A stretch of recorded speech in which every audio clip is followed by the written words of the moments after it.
Hello everyone. If you like what I'm doing here, please consider subscribing, liking, and commenting. It would really help the channel out quite a bit. Thank you very much. The CBS Radio Mystery Theater presents...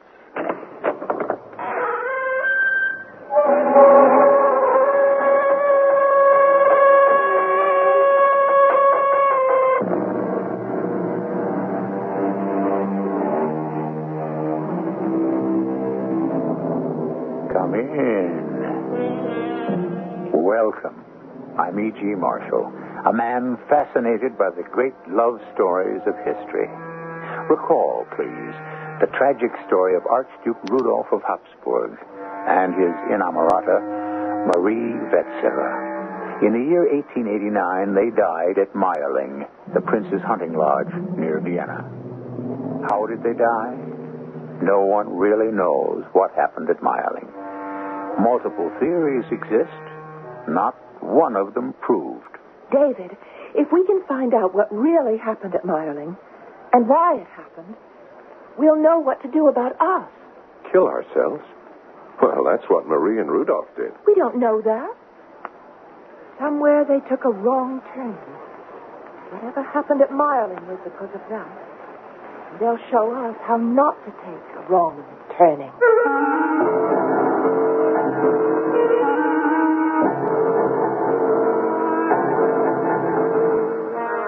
Our suspense drama, Mayerling Revisited, was especially written for the Mystery Theater by Nancy Moore and stars Marian Seldes and Paul Hecht. It is sponsored in part by Buick Motor Division. I'll be back shortly with Act One.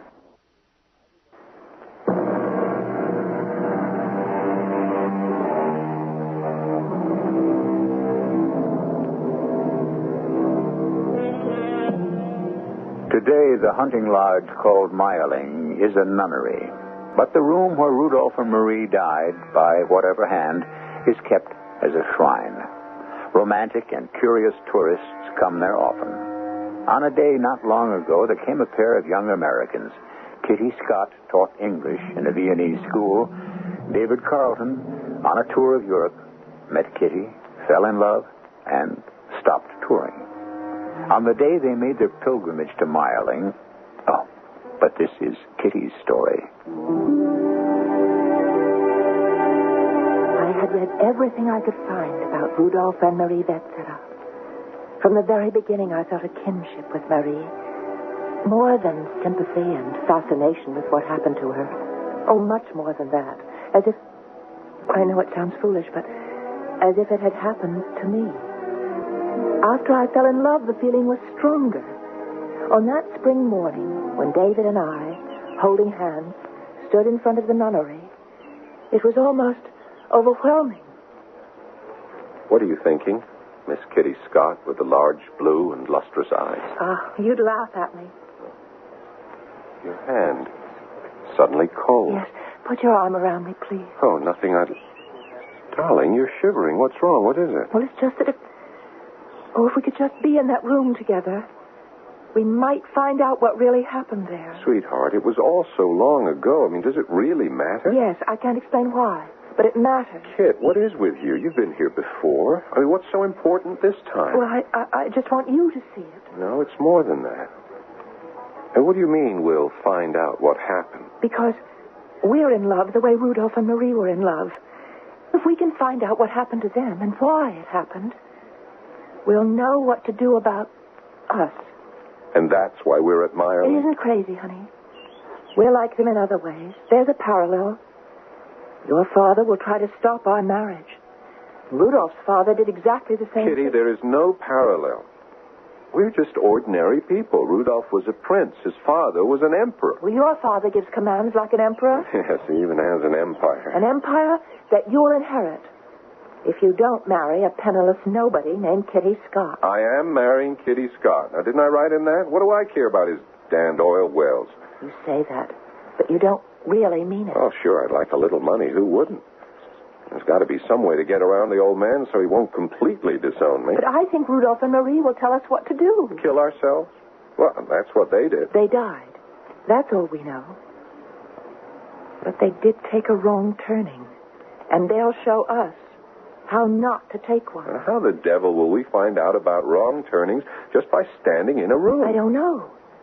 I only know they have something to say to us. I know.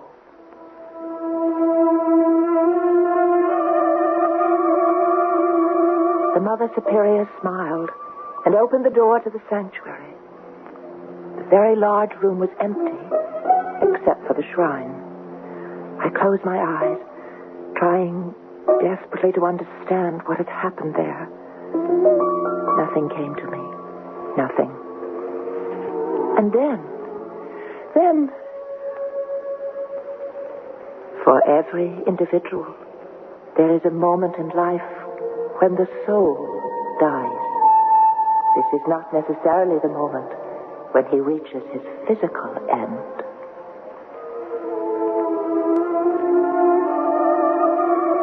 How clear the words, and how certain I was that I had heard the voice of Marie Wetzera.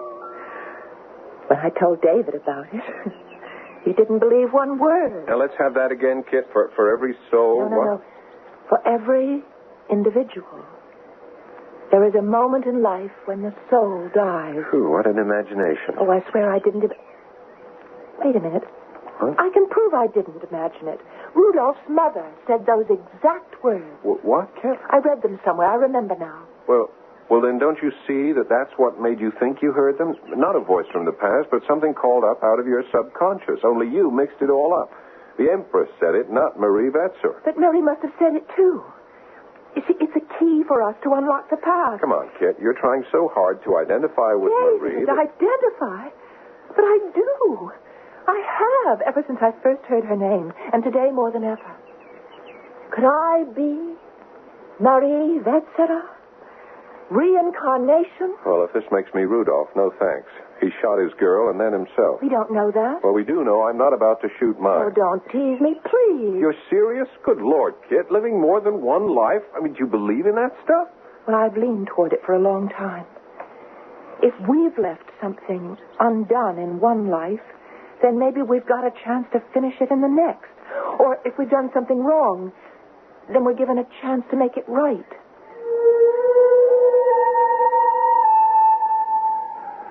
Meine Liebchen, my little Marie, yours is the face I was born knowing and shall die see. Trust me now. Bulgaria is the answer for us. All will be well. Kit, it happened to you again, didn't it? I was with Rudolph. He told me to trust him. You believe you're Marie Wetzera? Yes, I do. I did believe it, and I knew I'd been given another key. Bulgaria. What could it mean? I hadn't the faintest idea, but I did have the utmost faith that some way the different keys would unlock the past. Driving back to Vienna, I couldn't stop rehearsing all I knew about Rudolph.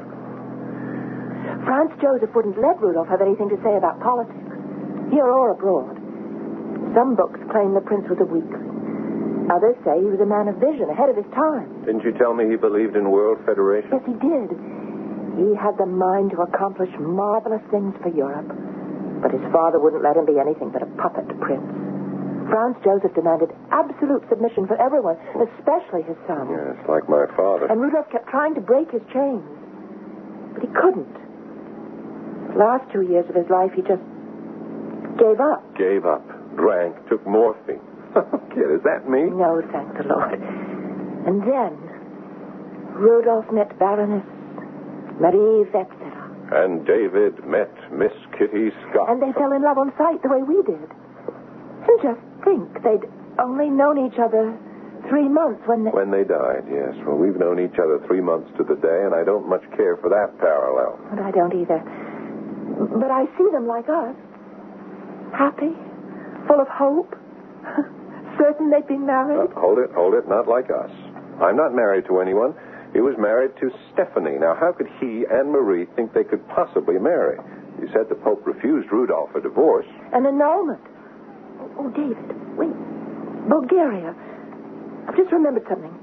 Around that very time, the Bulgars were looking for a ruler. They wanted a czar from one of the great ruling houses of Europe. Not just for prestige, for protection. And they sent envoys to Rudolph in secret. They knew he was restless and he wanted to get away from his father, so they came to sound him out.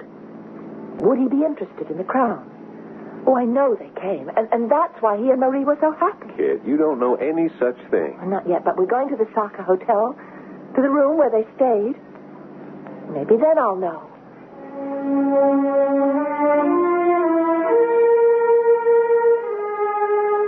First, we stopped at David's hotel. He was expecting word from his parents. He got it. A telegram from his father. Oh, listen to this. Mother and I arriving today from Paris by car, reserved suite of rooms, your hotel.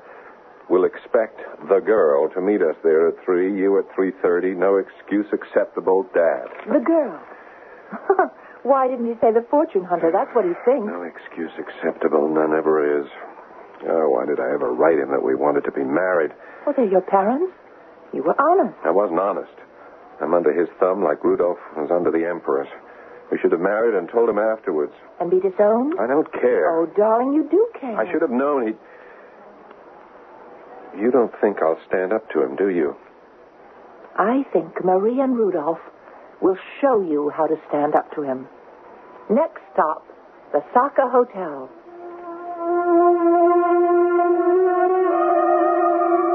The hotel room had been kept exactly the same as when the lovers were there together.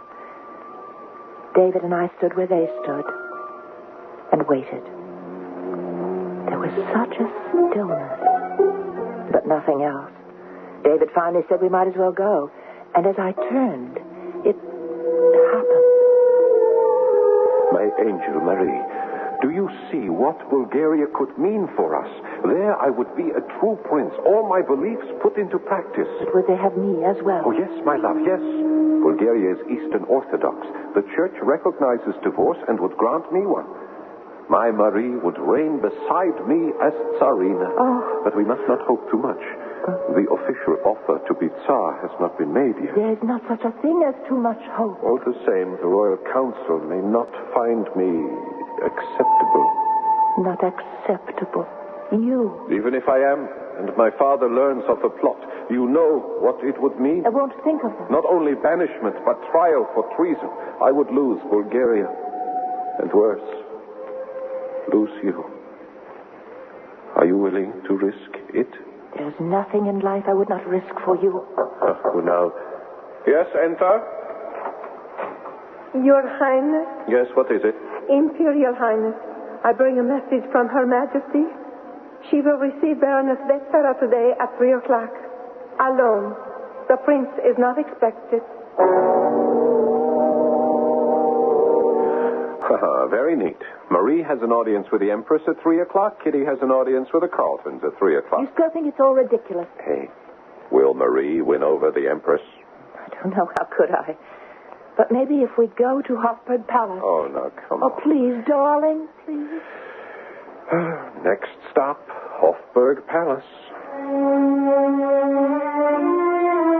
David, this is where Marie came. Here. This room. I feel it all around me.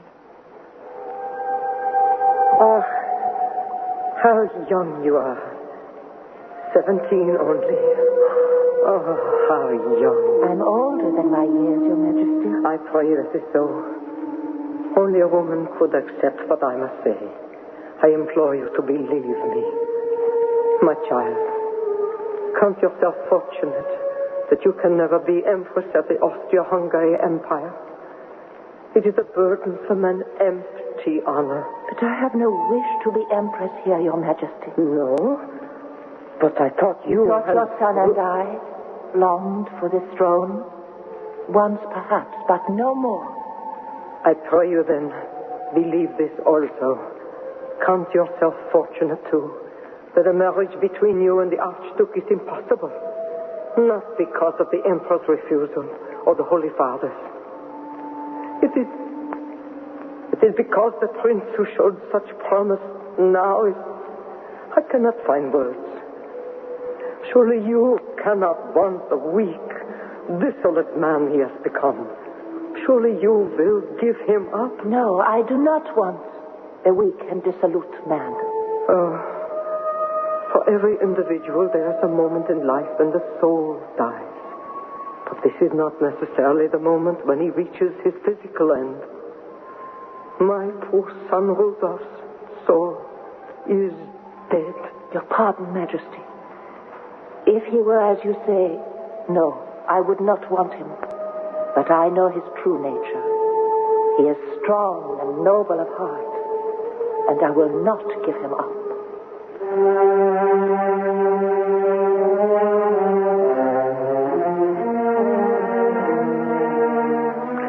Well, let us approach this commentary with caution. I think we are bound to speculate on the gap between reality and illusion. Just what have we here? Pure fantasy? A trick of memory? History rewritten, bent, and reshaped? Emotional odds and ends of a romantic young woman? Or can it be reincarnation?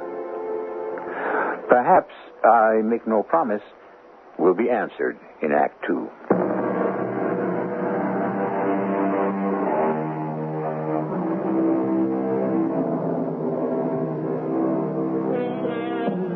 I don't mean to suggest that Kitty Scott is deliberately tampering with the truth, but I do have questions. For the moment, let us accept as fact the Bulgarian proposal. Archduke Rudolph surely knew that his acceptance would precipitate a constitutional crisis leading to civil war. Was it not madness for him even to consider... Wait. There was madness in the prince's house on his mother's side. So, a brilliant man, but emotionally unstable. My apologies, Miss Kitty. No more questions. Now...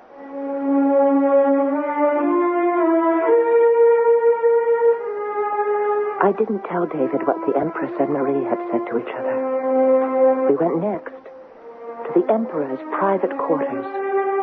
First to a Spartan, monk-like cell with only an iron cot where a reigning monarch slept. And in the adjoining room, without meaning to, I said out loud, "This is where Maria Vetzera came in secret and saw the Emperor alone." So, the Baroness Vetzera. Your Majesty. You may rise. How is it you pay homage to your emperor, yet refuse to obey the order I sent regarding my son? You are my ruler, sire, by the divine right of kings. Your son is my ruler by the divine right of love. Impudence, insolence. No doubt you vow that the prince loves you above all else, including the throne. I do. He does. Do you know how many loves he has had? He has lost no opportunity to bring shame and dishonor upon this house. He cannot wound me, sire. They were before he met me. There will be no other. You flatter yourself. I pray you believe ours is a great love. Rudolph is my destiny, and I, his. Help him. Help you? Am I a bourgeois tradesman to deal with a chit of a girl? Your great love is finished. Never. If not by you, by me. I will take such measures as are necessary.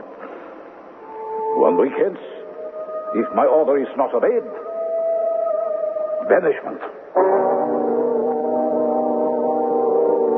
I knew what David would say as soon as we left the palace. He said it, and said it again while we drank hot chocolate at a sidewalk cafe. You really are spaced out on this, Kitty. I mean, don't you see what you did this time? Hallucinated an 1889 version of what you think my parents will say to you. I know it's possible, David. Maybe I did. But couldn't what I heard be a warning to help me know how to answer your parents? Well, now that you've been coached, will you answer like Marie? In slightly more modern language and edited somewhat. Hey, when you hear those characters, what language do they speak? Well, English. Aha, got you. Now, if they were the real McCoy, they'd speak German. Not necessarily. The court spoke English. It was very fashionable. Oh, darned if you don't always have an answer. Darned if you don't always have an objection. All right, answer this one. Marie was 17, Rudolph 28. You're 22 and I'm 30. Oh, darling, that's hair-splitting. Why don't you want to believe I was, Marie? I'll answer. You fight so hard against it because you don't want to be like Rudolph. Oh, do you blame me? And don't fight anymore. They're trying to help us.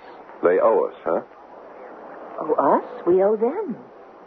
The mistakes they made, their karma, can be put right by what we do. Yeah, but where's all the big helping hand you claim they'll give us?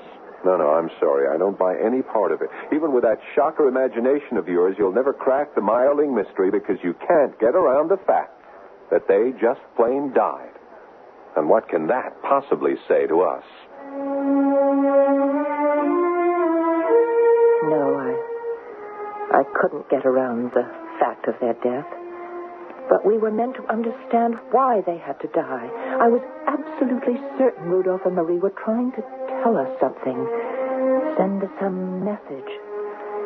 David and I discussed it a little more and getting nowhere. And then it was time for me to see his parents. What a relief when I walked into the Carlton sitting room and only his mother was there. My dear, we're to have a few minutes alone, and I'm so glad. Frank doesn't often indulge me when I ask for things, but when I asked for this time, to my surprise, he went off to look at the Danube. Is it as blue as the song says? Well, I think so, but David thinks I have a shocking imagination. How pretty you are. Oh. May I call you Kitty? Please. Now, tell me, how is my Davy? Well, he was wonderful and happy until his father's telegram. Well, I can't pretend I'm surprised. I know Mr. Carlton wants a more glittering match for his only son than a penniless schoolteacher. What does Davy say of that? Well, you know what he says. He wrote it in his letter. That he'll marry you regardless of anything his father threatens? Yes. Davy had to know his father would come here. There was time to marry you before we came, but he didn't. Oh, my dear, I'm so sorry I had to hurt you. But I know full well he could have married me, Mrs. Carlton. Shall I tell you why he didn't? It's happening again. What is happening? A sense of déjà vu, that all this has been played out before. You said I'm very young. I have to answer that I'm older than my years. I pray you are, because I must hurt you again, and only a woman could bear it. Kitty, David will be very wealthy one day. I know. And one day he'll be altogether like his father. No. Already it has begun. Davy will have no time for his wife, any wife.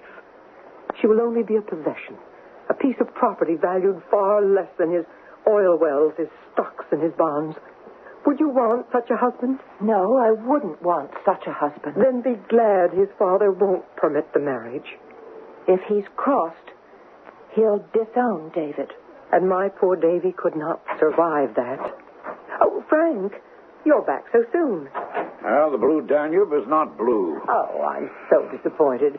Oh, Frank, this is Miss Kitty Scott. Oh, good Lord, Liz, I know who it is. How do you do, Miss Scott? Good afternoon. Mrs. Carlton, could I ask if your name is Elizabeth? Almost. It's Lizbeth. Oh, and Mr. Carlton, does Frank stand for Francis? Yes, used to wish I had a more distinguished name, but... Now, enough time wasted calling the roll. Liz, will you go check out the Blue Danube yourself? Miss Scott and I can deal with the business at hand. Now, off with you. Yes, Frank. Kitty, I do so hope we meet again. I hope so, too. Now then, Miss Scott, you know why you're here. It's useless to pretend you don't. I've no intention of pretending. But before the business at hand, I've a message from David. He won't be here at 3:30. He wants a report from me first. It's a very fine show of independence, but I'm not impressed. He's tried it before. Doesn't work, doesn't last, any more than his fly-by-night love affair will last. You really don't waste time. Not time, not words, not money. Then I'll spare you the time and trouble of saying that I'm a fortune hunter. Which you deny, of course. Mr. Carlton, I fell in love with David before I knew he was the wealthy son of a millionaire. David is not wealthy, not yet. He has only what I choose to give him. But I ask you to believe I don't care about the money. Please believe. I do love him, and he loves me. There have been other pretty girls, quite a few. Has he told you about that? They're not important. They were before he met me. Oh, you flatter yourself. He won't love anyone who causes me to cancel his allowance and change my will. What would you say if I told you David is my destiny, and I, his? Theatrical nonsense. We make our own destiny. But you mean to make David's, not allow him to make his own. You order me to give him up, yes? Unfortunately, I have no authority to command you. I hoped when you found you weren't acceptable, you'd break off this affair of your own free will. I'll deal directly with my son. There I do have authority. The discussion is ended, Miss Scott. The audience is ended, sire. Good afternoon. Oh, David, I was so awful. You said I might win him over. I didn't even try. To me, he was Franz Joseph, and I knew it was hopeless. I was as cold, as insulting as he was. Only I made things much, much worse. No, stop it, Angel. I shouldn't have put you through any part of this. Now, it's my problem, my family, and I'll handle it. Now, while you were gone, I sat here and got my head together.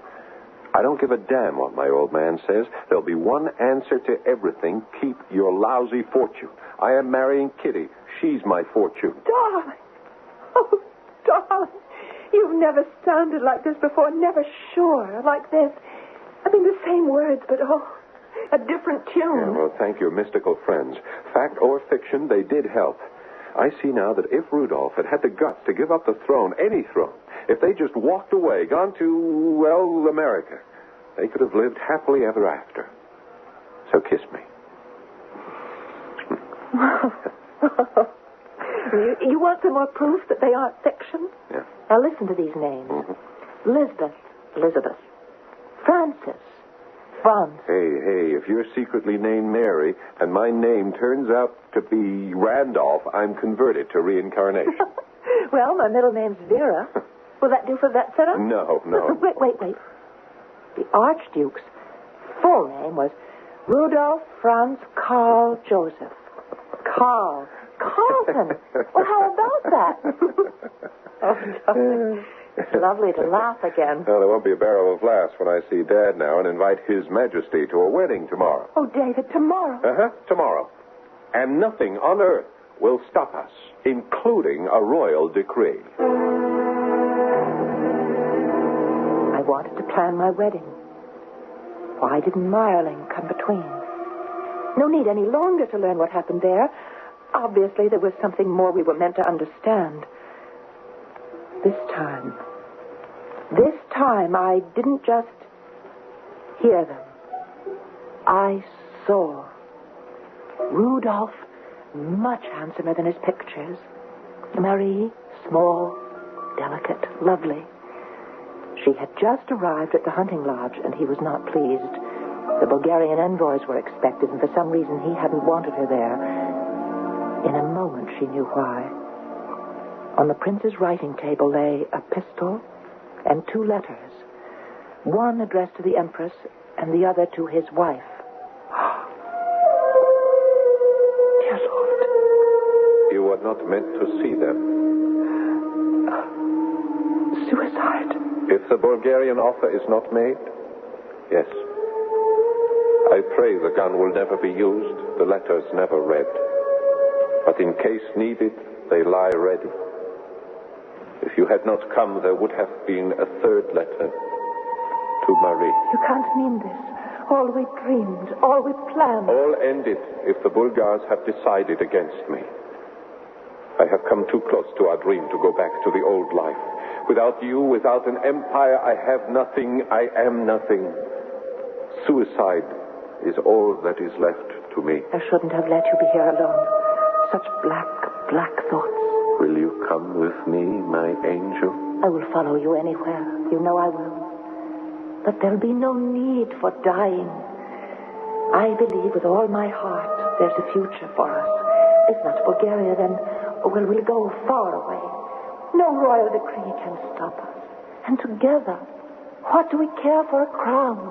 When I see you now, beloved, touch you, hear your voice, the black thoughts are black lies.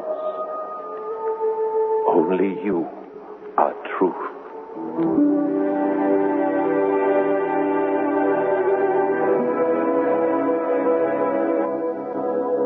So, the wedding ring, the farewell letters, the pistol, all explained. They did exist there at Mayerling. But with all the props for a suicide pact, how can Kitty Scott be right that the Archduke did not shoot Marie and then himself? Let Kitty answer, if she can, in what has to be the last act.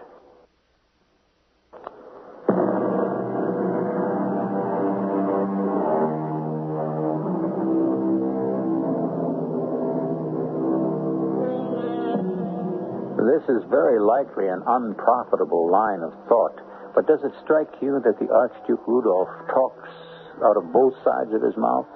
At one moment, a fairy prince, the next, a Hamlet, that tortured, melancholy prince. And I'm still of two minds as to what we're dealing with here, fact or fantasy. Well, if the latter, even fantasy, has its own logic, and within that gossamer framework, Kitty is remarkably logical, let's let her continue.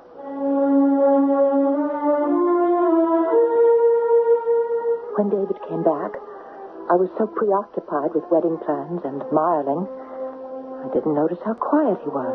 Of course, I asked if he told his father about the wedding. Yes. Would His Majesty come to it? No. Did David care? No. Well, neither did I. I began to tell him about the newest Mayerling revelation, and the moment I finished, another unfolded. In the main room of the hunting lodge, Rudolph stood with the Bulgarian deputation. A spokesman stepped forward and knelt. Our Royal Council humbly beseeches your Imperial Highness to accept the crown of the House of Saxe-Coburg. Excellency, your wishes are those of my own heart. Your Highness, thanks be to God. But let my heart speak further of a companion dearly loved. When last you waited upon me, I told you I would have her reign at my side as Tsarina. Has this wish been given consideration by your council? It has. And what is their conclusion? With regret, Your Highness, such an arrangement will not be possible. The lady is not acceptable as Tsarina. I see. Then, Excellency, my answer to the Royal Council's offer of the crown is no. Dismissed. The Archduke stood rigid, at military attention, until the envoys backed from the room. Then his body slumped, and he walked slowly to the room where Marie waited. She instantly read his tormented face and knew the Bulgarian cause was lost. Come, Liebling. I will hold you close and warm your heart again. Refused. Not acceptable. How could they refuse you? Why? Why? Well, what did they say? Tell me, I want to know. I must know. No, I'm too tired now. So tired. So tired. Please, I beg you. What wretched reasons did they give? Your Royal Highness, such an arrangement is not acceptable. They could not have found such a one as you not acceptable. I was not acceptable. I have done this to you. Liebchen, your name was not even spoken.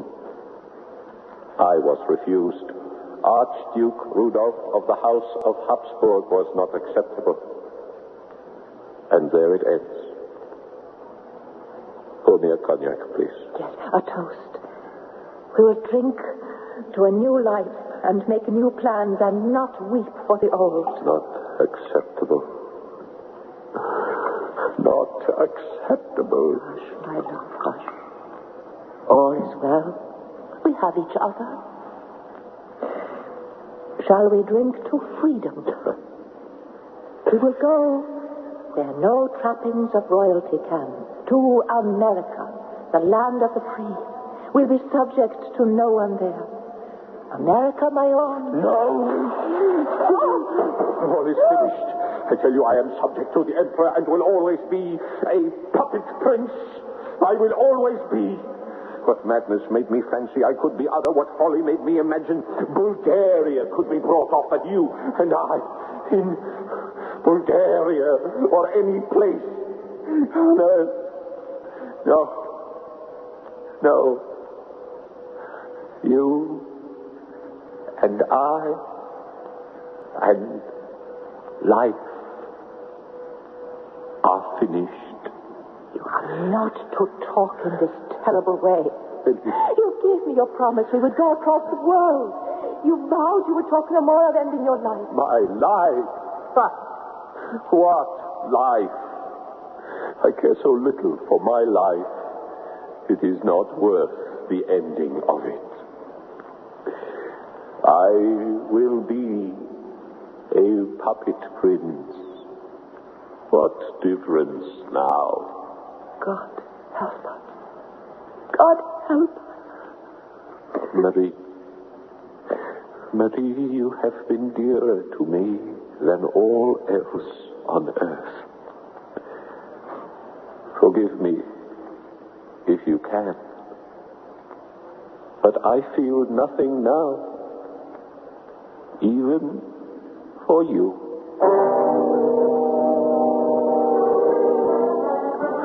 Oh, look, Kit, I've had it up to here with two dead people we can't seem to get away from.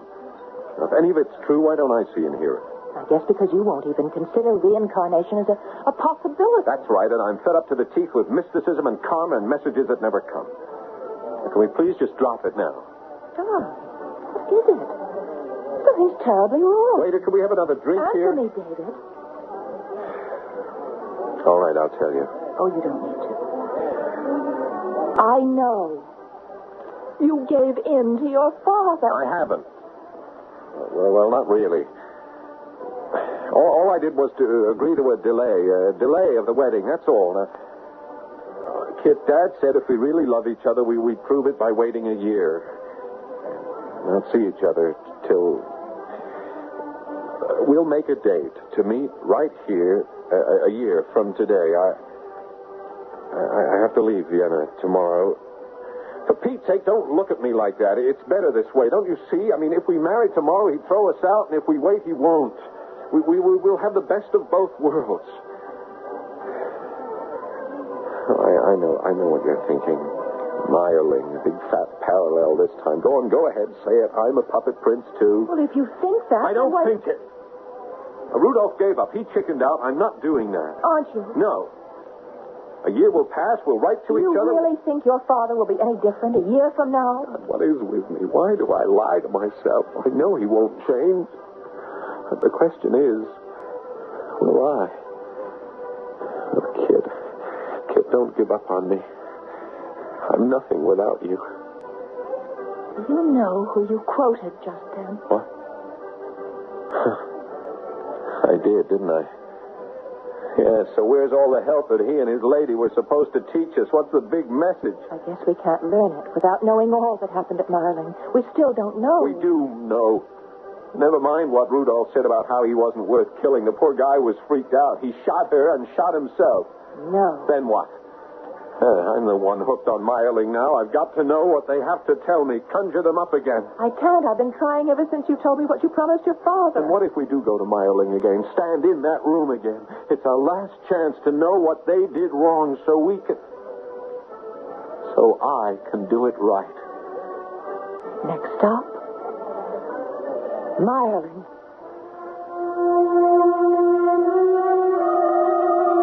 The Mother Superior said, "You've come again. So many come again." And this time she didn't go with us into the shrine.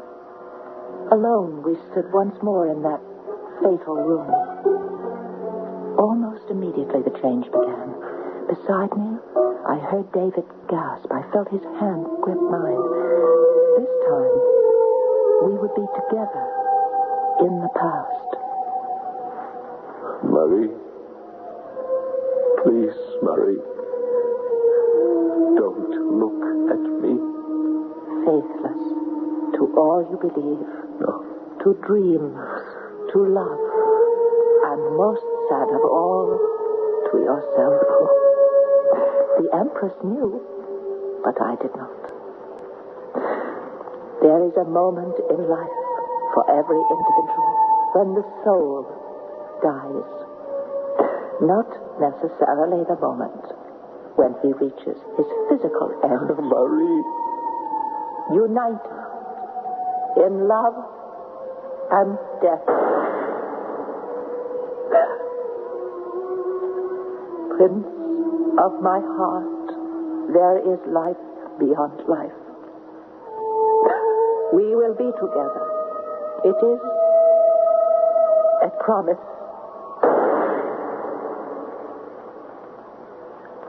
Kid, she killed him. That's the message. What? We don't end it with a gun, but we end it. I end it. There are all kinds of death. Leaving you is one of them. I don't love you the way you are now or want you. There comes a moment in life for every individual. Stop it. That moment hasn't come, and it won't. That is not the message. Then what is? Have you forgotten we're supposed to be their second chance? If by some wild, wonderful reincarnation we really are those two, then Marie was wrong if we break up. They won't be together in that life or this one. Are you following, kid? Yes, I'm following. The message was for me, not you. I'm to have the courage Rudolph lacked. I have it. Now, at last, I have it. Ah, poor devil. He never got to marry his love. But tomorrow, Miss Kitty Scott, with the large blue and lustrous eyes, will you marry me? Tomorrow Marie, take thee, Rudolph.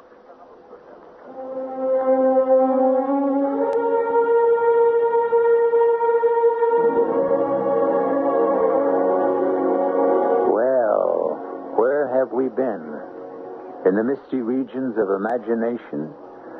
Or were the 20th century lovers once the 19th century lovers? You decide. I promised one mystery love story. I delivered two. Back shortly.